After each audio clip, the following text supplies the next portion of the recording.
মানুষ বানাইছে আল্লাহ, মানুষ বানাইছে আল্লাহ প্রেমের কারণে, প্রেমের ডোরে বান্দরে মদিনার শনে। আল্লাহ আল্লাহ আল্লাহ আল্লাহ আল্লাহ আল্লাহ আল্লাহ আল্লাহ আল্লাহ আল্লাহ আল্লাহ আল্লাহ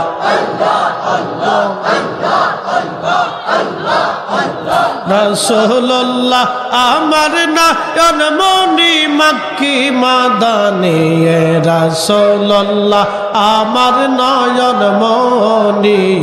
আল্লাহ আল্লাহ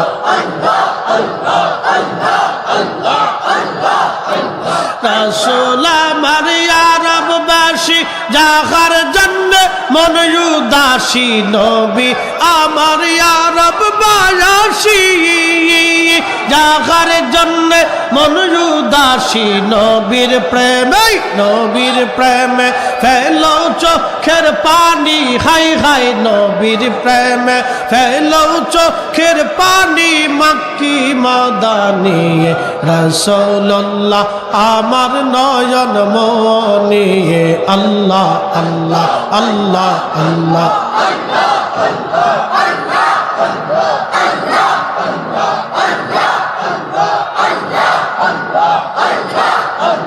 রাসূলুল্লাহ আমার নয়ন মনি মক্কি মাদানি, রাসূলুল্লাহ আমার নয়ন মনি।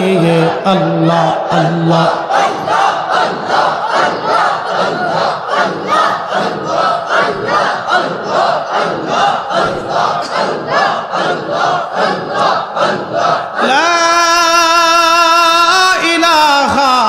ইল্লাল্লাহু মুহাম্মাদুর রাসূলুল্লাহ সাল্লাল্লাহু আলাইহি ওয়াসাল্লাম।